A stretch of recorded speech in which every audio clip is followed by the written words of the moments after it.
नमस्कार। उत्तराखंड की खबरों में आपका स्वागत है और मैं आपके साथ प्रिया बिस्ट। बुलेटिन की शुरुआत करते हैं। इस वक्त की बड़ी खबर ग्रीन सेस वसूली से जुड़ी है, जहां देहरादून में ग्रीन सेस वसूली में देरी पर सीएम धामी नाराज नजर आए। परिवहन विभाग को की कार्यप्रणाली पर उन्होंने कड़ी आपत्ति जताई है। बाहरी राज्यों से आने वाले वाहनों से अभी तक सेस नहीं लिया गया है, जिस पर मुख्यमंत्री पुष्कर सिंह धामी ने नाराजगी जताई है। ग्रीन सेस वसूली में देरी को लेकर मुख्यमंत्री ने नाराजगी जताई है। बाहरी राज्यों से आने वाले वाहनों से अभी तक सेस नहीं लिया गया है। राजस्व समीक्षा बैठक में सामने कई सारी लापरवाही सामने आई है, बड़ी लापरवाही सामने आई है। सीएम ने ग्रीन सेस वसूली तुरंत शुरू करने के निर्देश जारी किए हैं। लापरवाही पर जिम्मेदार अधिकारियों पर कार्रवाई के भी चेतावनी मुख्यमंत्री की तरफ से दी गई है। बड़ी खबर आपको बताई जा रही है, जहां फास्टैग सिस्टम से वसूली होना अनिवार्य किया गया है, जहां अभी तक जो बाहरी राज्यों से आने वाले वाहन हैं उनसे सेस नहीं लिया जा रहा है, जिसके चलते मुख्यमंत्री ने कड़ी आपत्ति जताई है। परिवहन विभाग की कार्यप्रणाली पर नाराजगी जताई है और राजस्व समीक्षा बैठक में कई सारी लापरवाही सामने आई है, बड़ी लापरवाही ये सामने आई है, जिसके चलते मुख्यमंत्री पुष्कर सिंह धामी नाराज नजर आए और उन्होंने विभाग की कार्यप्रणाली पर आपत्ति भी जताई। बाहरी राज्यों से आने वाले वाहनों से अभी तक सेस नहीं लिया गया है, जिसके चलते मुख्यमंत्री नाराज नजर आए। फास्टैग और एएनपीआर सिस्टम से वसूली होनी है, जिससे जो बाहरी राज्य के वाहन है उनसे वसूली की जानी है ग्रीन सेस की, जो अभी तक नहीं हो रही है, जिसके चलते मुख्यमंत्री नाराज नजर आए और विभाग को चेतावनी दी है कि अगर लापरवाही की गई तो अधिकारियों पर कार्रवाई होगी। इस खबर पर ज्यादा जानकारी के साथ सीधे जोड़ेंगे हमारे संवाददाता योगेश आर्य से। योगेश, जिस तरीके से ग्रीन वसूली का ये पूरा मामला सामने आया है, जहां बाहरी वाहनों से नहीं ली जा रही है और मुख्यमंत्री इस पर नाराज नजर आए, आगे क्या कुछ निर्देश दिए गए हैं, अधिकारियों को क्या कुछ चेतावनी दी गई है? हाँ, देखिए प्रिया, जी पर्यावरण को ध्यान में रखते हुए एक नई पहल की गई थी कि ग्रीन सेंस जो बाहर से आने जी वाली जो गाड़ियां हैं उन पर लगाया जाएगा और उनसे इसकी जो है वसूली की जाएगी। इसको लेकर के पूरी तैयारियां जो है वह संभागीय परिवहन अधिकारियों के द्वारा जो है जी कराई गई थी। और इसको लेकर के अगर देखा जाए तो जिस तरह से ये कहा जा रहा था कि दिसंबर से वसूली शुरू हो जाएगी और एनपीआर जो कैमरे हैं उनको भी जो है पूरी तरह से जो है स्टेबल्स कर दिया गया था जहाँ जहाँ पर उनको लगाना था। लेकिन उसके बावजूद भी देखा जाए तो कहीं ना कहीं ये वसूली शुरू नहीं हो पाई, जिसके बाद विभागीय बैठक के दौरान मुख्यमंत्री ने इसको लेकर के पूरी नाराजगी जताई गई है। जी उन्होंने कहा कि अब तक वसूली हो जानी चाहिए थी शुरू, लेकिन अभी तक जो है बाहर से आने वाले वाहनों से ग्रीन सेस वसूला जो है नहीं जा रहा है और इसके चलते जो है कहीं ना कहीं लापरवाही सामने आ रही है। अगर देखा जाए तो इसी लापरवाही को चलते लेकर उन्होंने सीधे तौर पर निर्देश दिए हैं कि अधिकारी जल्द से जल्द इसकी तैयारी करें। यानी कि अगर देखा जाए तो जनवरी से अब इसको लेकर के पूरी तैयारियां रहेंगी और जनवरी से ये वसूलना शुरू हो जाएगा।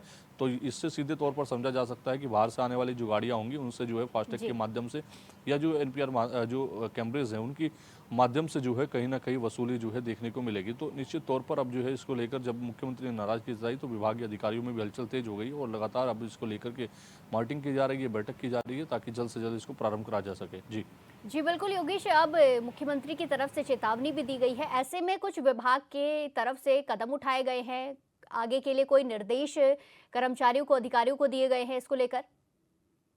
सीधे तौर पर अधिकारियों को साफ तौर पर ये जी कहा गया है कि जल्द से जल्द इसकी शुरुआत कराई जाए, क्योंकि दिसंबर से ये कहा जा रहा था कि इसकी शुरुआत हो जाएगी और बाहर से आने वाले जो वाहन हैं उनको जो है ये टैक्स जो है सीधे तौर पर देना पड़ेगा, जिसको जी ग्रीन सेंस के तौर पर कहा जा रहा है पर्यावरण को ध्यान में रखते हुए। और निश्चित तौर पर जो है इसकी शुरुआत के लिए पूरी प्लानिंग जो है वो की गई थी और एएनपीआर जो कैमरों की बात हो रही थी वो जो है मुख्य चौराहों पर किए गए थे और 24 घंटे में एक बार जो है ये कटना था। यानी कि अगर गाड़ी जो है 2 से 3 दिन जो है उत्तराखंड में रहती है, लेकिन अगर वह 24 घंटे तक उसमें एक बार में कटाई होगी उसकी, अगर देखा जाए तो जो है ग्रीन सेंस की, और अगर उसको ग्रीन जी सेंस कटता है तो उसके बाद अगर दूसरे ग्रीन सेंस की बात करें तो 24 घंटे के बाद दोबारा कटेगा। तो इसको लेकर के पूरी तैयारी है, पूरी प्लानिंग की गई थी। लेकिन अब जनवरी से कहा जा रहा है तो देखना होगा कि जनवरी से कब तक इसकी शुरुआत हो पाती है, क्योंकि अगर कार से लेकर बड़े हम वाहनों की बात कर ले तो 80 रुपये से इसकी रखा गया है कि जो कार है उस पर 80 रुपये रहेगा और बड़े ट्रकों तक अगर देखा जाए तो 250 मैक्सिमम तौर पर रखा जी गया है चार्जेस। तो लेकिन उसको लेकर के शुरुआत जो है कब तक होती है देखने वाली बात है, क्योंकि मुख्यमंत्री ने भी नाराजगी जता दी है। जी जी बिल्कुल योगेश, ये मुख्यमंत्री की तरफ तरफ से चेतावनी दी गई है। देखना होगा कब तक इसकी शुरुआत होती है। आप हमारे साथ इसी तरीके से बने रहिए, आगे भी आपसे जानकारी साझा करेंगे। इसी के साथ खबरों में आगे बढ़ते हैं। अगली बड़ी खबर ग्राम्य विकास पलायन निवारण आयोग से जुड़ी हुई है, जहां ग्राम्य विकास पलायन निवारण आयोग की 10वीं बैठक आज है। मुख्यमंत्री पुष्कर सिंह धामी इसकी अध्यक्षता करेंगे। मुख्य सेवक सदन में कार्यक्रम का आयोजन किया जाएगा। संपूर्णता अभियान सम्मान समारोह का आयोजन किया जाएगा, जिसमें मुख्यमंत्री पुष्कर सिंह धामी प्रतिभाग करने वाले हैं। बड़ी खबर आपको बताई जा रही है, जहां कई सारे कार्यक्रमों में मुख्यमंत्री आज शिरकत करेंगे, जहां ग्राम्य विकास पलायन निवारण आयोग की 10वीं बैठक में वो शिरकत करेंगे। इस खबर पर ज्यादा जानकारी के साथ हमारे संवाददाता लगातार हमारे साथ जुड़े हुए हैं। योगेश आर्य, योगेश, जिस तरीके से मुख्यमंत्री के कई सारे कार्यक्रम हैं, क्या कुछ कार्यक्रम रखे गए हैं और क्या कुछ खास इन कार्यक्रम में रहने वाला है? ग्राम्य विकास की बात करें और पलायन निवारण आयोग की बात करें तो उसको लेकर आज 10वीं बैठक आयोजित होने जा रही है, जो कि मुख्यमंत्री पुष्कर सिंह धामी की अध्यक्षता में होगी। उसमें मुख्यमंत्री इसमें प्रतिभाग करेंगे और सीधे तौर पर देखा जाए तो कहीं ना कहीं वहाँ पर पलायन निवारण आयोग की इस बैठक में वो जानकारी हासिल करेंगे कि आखिरकार पलायन को रोकने के लिए किस तरह से काम किया जा रहा है, ग्रामीण क्षेत्रों में विकास को लेकर के किस तरह से परियोजनाओं को लागू कराया गया है, किस तरह उनका काम हो पाया है। कहीं ऐसा तो नहीं है कि कई परियोजनाएं लंबित है, तो उसकी पूरी समीक्षा जो है वो इस बैठक के दौरान करने वाले हैं। अगर दूसरे कार्यक्रम की बात करें तो दूसरा कार्यक्रम मुख्य सेवक सदन में आयोजित होगा, जिसमें संपूर्णता अभियान सम्मान समारोह का आयोजन होना है और वहाँ पर भी जो है लोग उपस्थित रहेंगे, सम्मान उनका किया जाएगा। इसके साथ साथ अगर देखा जाए तो इस दौरान भी जो है मुख्यमंत्री संबोधन करते हुए नजर आएंगे। यानी कि देखा जाए तो 2 कार्यक्रम जो है आयोजित किए गए हैं। इसके बाद भी ये जानकारी निकलकर सामने आ रही है कि मुख्यमंत्री पुष्कर सिंह धामी जनप्रतिनिधि व अन्य लोगों से जो है कामकाज को लेकर मुलाकात कर सकते हैं। जी बिल्कुल, धन्यवाद योगेश हमारे साथ तमाम जानकारी साझा करने के लिए। इसी के साथ खबरों में आगे बढ़ते हैं। इस वक्त की अगली बड़ी खबर भी देहरादून से है, जहां धर्म की आड़ में अवैध रूप से निर्मित मस्जिद को सील किया गया है। बड़ी कार्रवाई देखने को मिली है, जहां धर्म की आड़ में अवैध रूप से निर्मित मस्जिद को सील किया गया है। थानों में मस्जिद को सील किया गया। एमडीडीए की ओर से ये एक्शन लिया गया है, ये कार्रवाई देखने को मिली है। निर्मित मस्जिद के नक्शे को नहीं कराया गया था पास। एमडीडीए ने मस्जिद की पहली मंजिल को सील किया है। बड़ी खबर आपको बताई जा रही है, जहां एमडीडीए की कार्रवाई देखने को मिली है। ये तस्वीरें आप देख सकते हैं, जहां एक मस्जिद को सील एमडीडीए की तरफ से किया गया है। ये तस्वीरों में मस्जिद की आप तस्वीर देख सकते हैं। एमडीडीए की ओर से ये कार्रवाई देखने को मिली है, जहां निर्मित मस्जिद के नक्शे को पास नहीं कराया गया था, जिसके चलते ये एक्शन लिया गया है और एमडीडीए ने कार्रवाई करते हुए जो मस्जिद की पहली मंजिल है उसे सील कर दिया है। एमडीडीए की कार्रवाई देखने को मिली है, जहां मस्जिद की पहली मंजिल को सील किया गया है।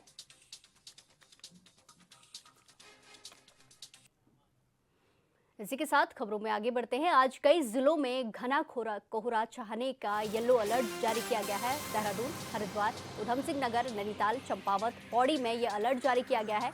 पर्वतीय क्षेत्रों में 20 से 21 दिसंबर को बारिश और बर्फबारी का पूर्वानुमान है। इसी के साथ साथ 22 से 24 दिसंबर तक प्रदेश भर में मौसम शुष्क रहेगा।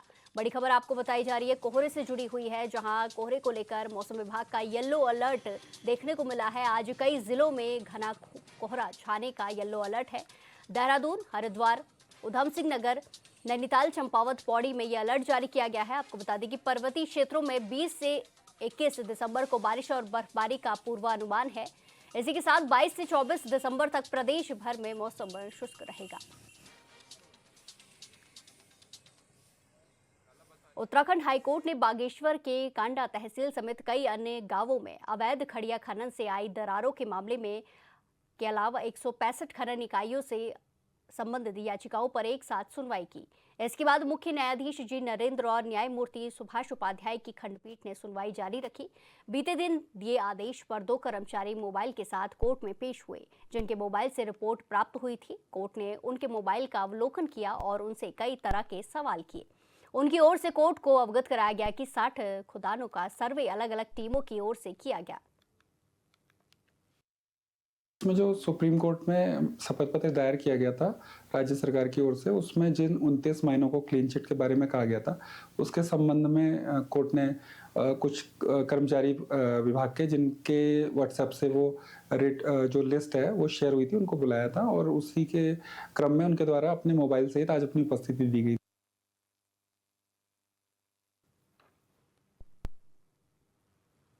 इसी के साथ खबरों में आगे बढ़ते हैं। धामी सरकार अतिक्रमण मुक्त देवभूमि बनाने के लिए संकल्पबद्ध दिखाई दे रही है। इसी के चलते अब सरकारी जमीनों पर अवैध रूप से कब्जा जमाए लोगों पर प्रशासन का बुलडोजर चल रहा है।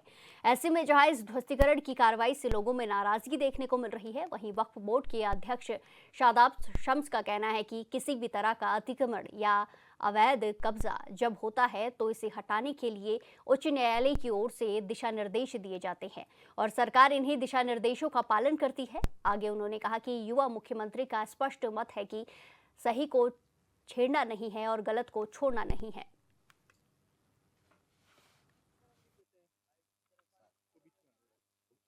देखिए, मैं कह रहा हूँ किसी भी तरह का अतिक्रमण, किसी भी तरह के अवैध कब्जे जब होते हैं तो उन अवैध कब्जों को हटाने के लिए माननीय न्यायालय की तरफ से, उच्च न्यायालय की तरफ से लगातार दिशा निर्देश मिलते हैं और जब दिशा निर्देश मिलते हैं तो सरकारें उसके खिलाफ कार्रवाई करती हैं। और मेरे युवा मुख्यमंत्री का मत बिल्कुल स्पष्ट है, सही को छेड़ना नहीं है और गलत को छोड़ना नहीं है।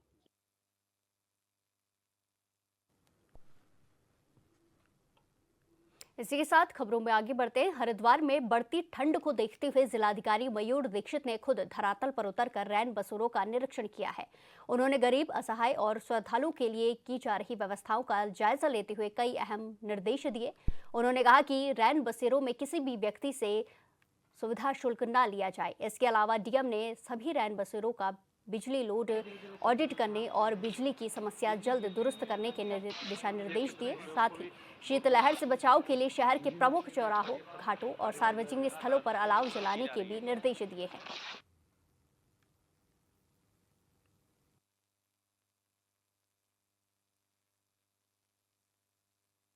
देखिए, अभी जैसा आप देख रहे हैं कि सर्दियां बढ़ गई हैं, तो इस क्रम में जो सर्दियों के इंतज़ाम हैं उसको देखने के लिए नगर आयुक्त और उप जिलाधिकारी और पूरी टीम के साथ जगह जगह निरीक्षण किए गए हैं। जो हमारी मुख्य घाट हैं हर की पौड़ी और उसके आसपास, वहाँ पे हमारे जो रैन बसेरे हैं नगर निगम के माध्यम से, उसका निरीक्षण भी किया गया। वहाँ पर जो लोग आए उनसे वार्ता की गई, वो सभी संतुष्ट थे व्यवस्थाओं से। अलाव जलाने की व्यवस्था और बढ़ाने के लिए डायरेक्शन दिए गए हैं और साथ ही साफ़ सफाई को लेकर काफ़ी इस बार कार्य किया गया है। आप देख सकते हैं घाट और रोडीवेल वाला में काफ़ी साफ़ सफाई पहले से बेहतर हुई है और भी इस पे करने का, उसके लिए भी कार्रवाई हम लगातार करते रहेंगे। अतिक्रमण की कुछ शिकायतें यहाँ पर घाट पर मिली थी, वो अतिक्रमण को आज चिन्हित भी किया गया है जगह जगह और आने वाले कुछ दिन में यहाँ पर पूरा घाट पर से अतिक्रमण करने की कार्रवाई करना जरूरी है। उत्तराखंड में तृतीय पंचायत चुनाव के बाद ग्राम सभाओं का गठन होने के साथ ही पूरे प्रदेश में ग्राम सभा में खुली बैठक का आयोजन किया जा रहा है, जिसमें तमाम विभागीय कर्मचारियों की ओर से ग्रामीणों को विभागीय जानकारी मुहैया कराई जा रही है। वहीं सीमांत जिला चमोली के भिकौना गांव में नवनिर्मित प्रधान सुचिता राणा की अध्यक्षता में आम बैठक का आयोजन किया गया, जिसमें विकासखंड पोखरी के सभी विभागीय कर्मचारियों की ओर से ग्रामीणों को अपनी अपनी विभागों की जानकारी दी गई। इस दौरान विकासखंड अधिकारी शिव सिंह भंडारी ने गांवों में स्वच्छता बनाए रखने और सरकार की ओर से संचालित जल कल्याणकारी नीतियों को ग्रामीणों के साथ साझा किया। इस संबंध में नवनिर्मित ग्राम प्रधान सुचिता राणा ने कहा कि ग्रामीणों को विभागीय योजनाओं की जानकारी नहीं रहती है, इसलिए उनकी ओर से सभी विभागीय कर्मचारियों को अपने गाँव में बुलाया गया।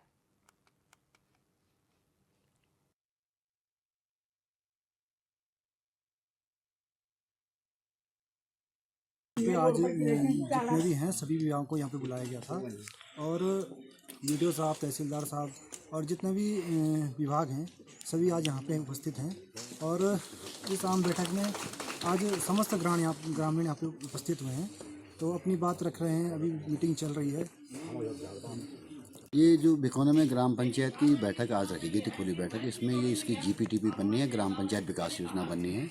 इसमें सारे विभाग बुलाए गए हैं और सारे विभाग आपके आने वाले वित्तीय वर्ष के लिए अपनी अपनी विभागीय कार्य योजना की जानकारी गांव वालों को देंगे और गांव वाले उस स्तर पे अपने ग्राम पंचायत में प्रत्येक विभागों से जो जानकारी मिली उसके अपने अपने विभाग वो कार्य योजना तैयार करेंगे, ताकि आने वाले वित्तीय वर्ष के लिए हमारे को उस कार्य योजना पे ग्राम पंचायत अपना कार्य सुचारू रूप से कर सके। प्रधान जी का जो पत्र प्राप्त हुआ था उसके संदर्भ में हम आज जो ग्राम सभा की आम बैठक है उसमें उपस्थित हुए हैं और हमसे संबंधित या हमारे विभाग से संबंधित जो भी योजनाएं ग्राम पंचायत स्तर की हैं उसके लिए हमारे ग्राम स्तरीय जो कर्मचारी हैं वो उपस्थित हैं और प्रधान जी को हमारे से जो भी मदद की आवश्यकता होगी उसको यथासमय पूर्ण देंगे।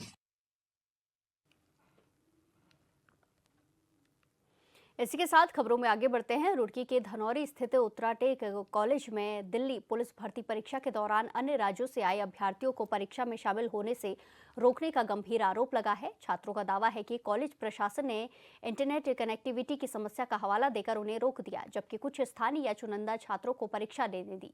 पहली और दूसरी दोनों शिफ्ट में बाहर से आए अभ्यर्थियों को पेपर नहीं देने दिया गया, जिससे एक ही केंद्र पर अलग अलग व्यवहार के सवाल उठ रहे हैं। वहीं नाराज छात्रों ने परीक्षा केंद्र पर जमकर हंगामा किया और कॉलेज प्रशासन पर भेदभाव करने का आरोप लगाया है।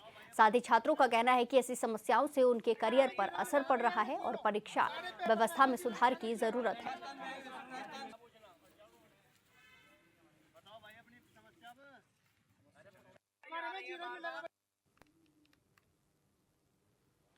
हरिद्वार पुलिस ने कोहरे और रात के समय सड़क सुरक्षा को लेकर वाहन चालकों को सतर्क किया है। एसएसपी हरिद्वार के निर्देश पर पुलिस की ओर से लगातार वाहनों पर रिफ्लेक्टर टेप लगाए जा रहे हैं ताकि दुर्घटनाओं को रोका जा सके। पुलिस ने अपील की है कि जिन वाहनों पर अभी तक रिफ्लेक्टर टेप नहीं लगे हैं वो नजदीकी दुकान या पुलिस सहायता से तुरंत लगवा लें, क्योंकि एक छोटा सा रिफ्लेक्टर टेप बड़ी जिम्मेदारी निभाता है। इस संबंध में एसएसपी हरिद्वार प्रमेंद्र सिंह डोभाल ने बताया कि पिछले कुछ दिनों में देश के तमाम स्थानों पर कोहरे और ठंड के चलते सड़क दुर्घटनाओं में लगातार बढ़ोतरी हो रही है, जिसको देखते हुए रात के समय सड़कों पर चलने वाले वाहनों पर पहले भी रिफ्लेक्टर लगाने का अभियान चलाया गया था और ये अभियान आगे भी लगातार जारी रहेगा।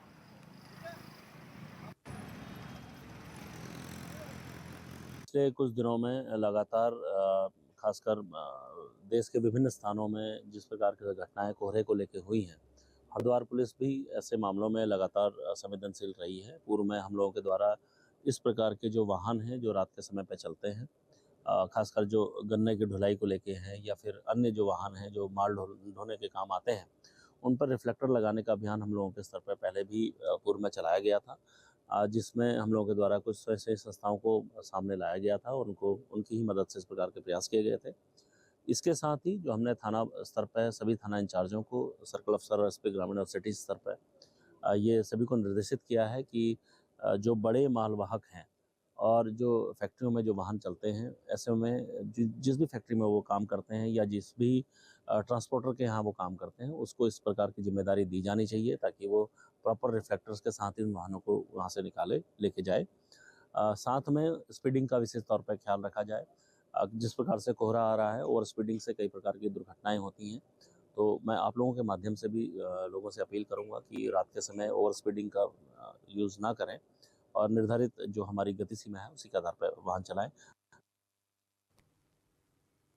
इसी के साथ खबरों में आगे बढ़ते हैं। हरिद्वार की सड़कों पर घूम रही ई रिक्शाओं पर लगाम लगाने के लिए परिवहन विभाग हरकत में आ गया है। डीएम के निर्देश पर परिवहन विभाग इन रिक्शाओं के चालकों का वेरिफिकेशन करने जा रहा है, जिसके लिए पूरे जिले भर में अभियान चलाया जाएगा। इसी क्रम में एआरटीओ परिवर्तन नेहा झा ने भगत सिंह चौक पर चेकिंग अभियान चलाते हुए ई रिक्शाओं के चालान काटे और सीज भी किए।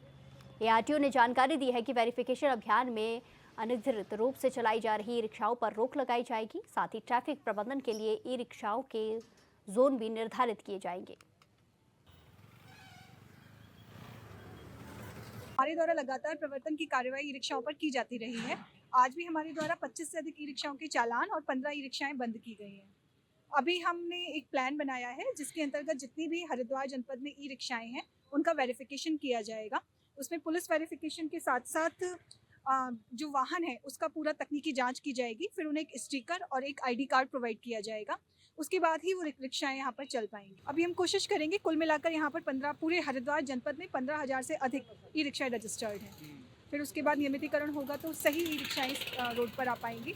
साथ ही साथ उनका जोन भी डिसाइड करने का ट्राई किया जाएगा, एक प्लान बनाया जाएगा जिसमें वो जोन वाइज चलेंगे और हाईवे वगैरह पर उनका चलना रिस्ट्रिक्टेड किया जाएगा।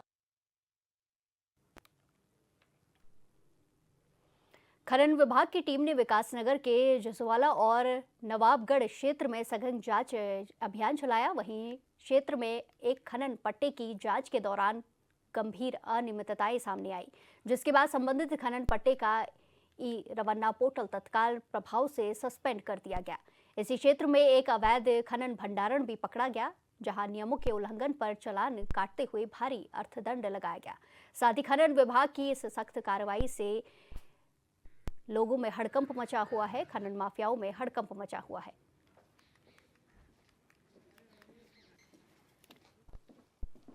ये खबर विकास नगर से सामने आई है, जहां विभाग की कार्रवाई देखने को मिली है, जहां नवाबगढ़ और जसवाला में ये कार्रवाई देखने को मिली। जांच के दौरान कई सारी अनियमितताएं पाई गई हैं, जिसके चलते ई रवाना पोर्टल तत्काल प्रभाव से भी सस्पेंड किया गया है। खनन माफियाओं में इसको लेकर हड़कंप भी मचा है। लगातार कार्रवाई देखने को मिल रही है। खनन माफियाओं के बढ़ते आतंकों को देखते हुए ये कार्रवाई लगातार देखने को मिलती है। इसी के साथ एक बार फिर से विभाग की कार्रवाई देखने को मिली, जहां खनन माफियाओं में इसको लेकर डर का माहौल है, हड़कंप मचा हुआ है। खनन विभाग की टीम ने यह अभियान चलाया, जहां जसवाला और नवाबगढ़ में ये कार्रवाई देखने को मिली, जहां चलानी कार्रवाई भी की गई है।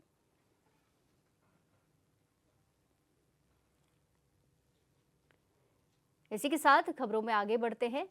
चंपावत जिले के बाराकोट क्षेत्र में बीते गुरुवार शाम एक कार बैक करने के दौरान अनियंत्रित होकर केलाड़ी पावर हाउस के पास करीब 100 मीटर गहरी खाई में जा गिरी। हादसे में चालक समेत 2 लोग गंभीर रूप से घायल हो गए। सूचना मिलते ही जिला पंचायत सदस्य योगेश जोशी के नेतृत्व में युवाओं और बाराकोट पुलिस ने अंधेरे में खाई में उतरकर दोनों घायलों को बाहर निकाला। ऐसे में 108 एम्बुलेंस समय पर ना पहुंचने से पुलिस वाहन से उन्हें लोहाघाट उप जिला अस्पताल ले जाया गया। वहां प्राथमिक उपचार दिया गया और चालक अमित शर्मा की हालत गंभीर होने पर उन्हें चंपावत जिला अस्पताल रेफर कर दिया गया, जबकि दूसरा घायल खतरे से बाहर बताया जा रहा है। साथ ही क्षेत्रीय युवाओं में भी एम्बुलेंस सेवा को लेकर नाराजगी है।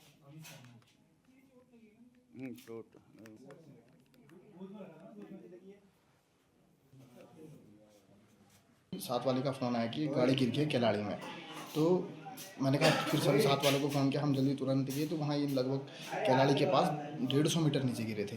इनकी 100 से 150 मीटर, अब इतना तो ध्यान नहीं है मुझे, लगभग 100 मीटर है। 100 मीटर नीचे गिरे से फिर सभी जितने भी युवा साथी हैं सभी लोग रेस्क्यू करके नौ पर आए। फिर तब तक 108 को वहीं से फ़ोन किया था, 112 में फ़ोन किया, उसके बाद सब पुलिस स्टाफ पहुँचा, तो उसके बाद हम इन्हें यहाँ लाए। ये बाराकोट के पास में कहीं एक्सीडेंट हुआ था, तो पुलिस जो है बाराकोट की वो लेके आए थे। 2 पेशेंट्स थे टोटल। एक पेशेंट की हालत थोड़ी गंभीर थी, उसके सर में चोट आई थी। वैसे तो दोनों के ही सर में चोट आई है, लेकिन दूसरा वाला पेशेंट अभी थोड़ा स्टेबल है। पहले वाले पेशेंट में थोड़ी दिक्कत है, मतलब ज़्यादा गहरी चोट लग रही थी, इसलिए हमने सर्जन रेफरेंस के लिए उसे आगे भेजा है।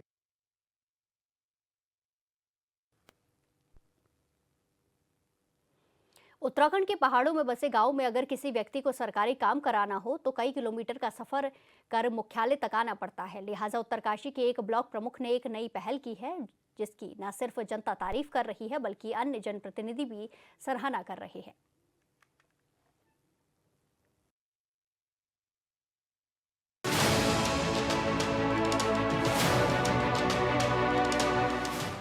उत्तरकाशी में भाजपा के युवा डूंडा ब्लॉक प्रमुख राजदीप ने नई पहल शुरू की है। उन्होंने सुदूरवर्ती क्षेत्र गांजड़ा पट्टी के 28 गांव के ग्रामीणों के लिए महीने में एक बार डूंडा ब्लॉक कार्यालय गांजड़ा क्षेत्र में शिविर लगाने का फैसला किया, जिससे जनता में खुशी है।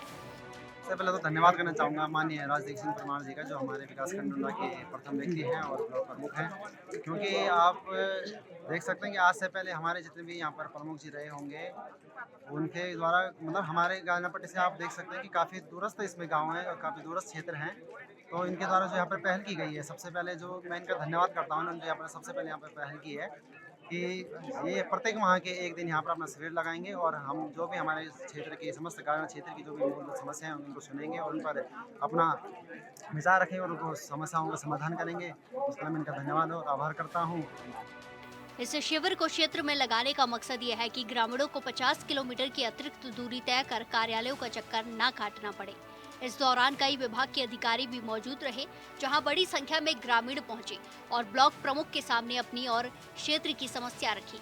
इस दौरान प्रमुख ने क्षेत्र ग्रामीणों की समस्याओं को सुना और मौके पर ही कई शिकायतों का निस्तारण किया। यहाँ पर जो शिविर का आयोजन किया है वो ब्लॉक प्रमुख राजदीप परमार जी के द्वारा बहुत ही बढ़िया पहल है। इससे जो है दूर दराज जो क्षेत्रवासी हमारे उनको जो है उत्तरकाशी नहीं जाना पड़ेगा, क्योंकि उत्तरकाशी जाके जो है कई गरीब वर्ग के लोग हैं तो उनका जो है खर्चा बच जाएगा। तो राजदीप परमार जी की बहुत बढ़िया पहल है। और यहाँ पे जो हॉस्पिटल की समस्याएं क्योंकि यहाँ हॉस्पिटल बहुत छोटा है, तो उसके उच्चीकरण के लिए भी राजदीप परमार जी को मैंने समस्याएं बताई है। जो हमारे क्षेत्र में माननीय प्रमुख श्री राजदीप परमार जी द्वारा जो 1 दिवसीय शिविर का आयोजन किया गया है वो बहुत ही सराहनीय है, क्योंकि पहली बार ही किसी ने गाजने की सूझ ली है और इस प्रकार का शिविर का आयोजन किया है, जिससे कि हमारी समस्त गाजना क्षेत्र को हमारी मातृशक्ति जो कि ढूंढा जाने में असमर्थ रहती है, उनको इस शिविर का अवश्य ही लाभ मिलेगा और आगे भी इस प्रकार का शिविर प्रतिमाह यहाँ एक शिविर का आयोजन किया जाएगा। इस शिविर के उपलक्ष्य में मैं यही कहना चाहूँगी कि पहली बार माननीय परमार जी ने जो हमारे गाजना क्षेत्र के लिए इतना अच्छा जो विचार रखा, उसके लिए समस्त गाजना क्षेत्रवासी उनका अभिनंदन वंदन और मैं विशेषकर उनका आभारी हूँ कि उन्होंने इस प्रकार का शिविर का आयोजन पहली बार में गाजना क्षेत्र में किया। जबकि अन्य समस्याओं के निस्तारण को मौके पर मौजूद विभागीय अधिकारियों को त्वरित निस्तारण के निर्देश दिए। धोंतरी के वन विश्राम गृह में आयोजित कैंप कार्यालय कार्यक्रम में 100 से अधिक शिकायतें दर्ज की गई, जिनमें से अधिकांश का निस्तारण मौके पर ही किया गया। कार्यक्रम में अस्पताल के उच्चीकरण, सड़कों की स्थिति में सुधार, राशन कार्ड बनवाने में आ रही दिक्कतों, संचार सुविधा, भूस्खलन से आवासीय मकानों को उत्पन्न खतरे से सुरक्षा आदि की मांग ग्रामीणों ने रखी। इस कार्यक्रम में स्वागत करता हूं, साथ ही हमारे युवा कर्मठ और जुझारू हमारे जो प्रमुख साहब हैं राजदीप परमार जी का अपने इस गाजना क्षेत्र में अपने तमाम क्षेत्रवासियों की ओर से हार्दिक स्वागत अभिनंदन करता हूं कि आपने पहली बार एक ऐसी स्कीम का जिससे हमारे क्षेत्रवासियों को विभिन्न समस्याओं का समाधान के लिए ज़्यादा दूर नहीं जाना पड़ेगा और यहीं पर उन सारी चीज़ों का निराकरण की समस्याएं हैं उन समस्याओं का निराकरण। इस बुलेटिन में फिलहाल के लिए इतना ही। बाकी तमाम खबरों के लिए देखते रहिए HNN 24/7। नमस्कार।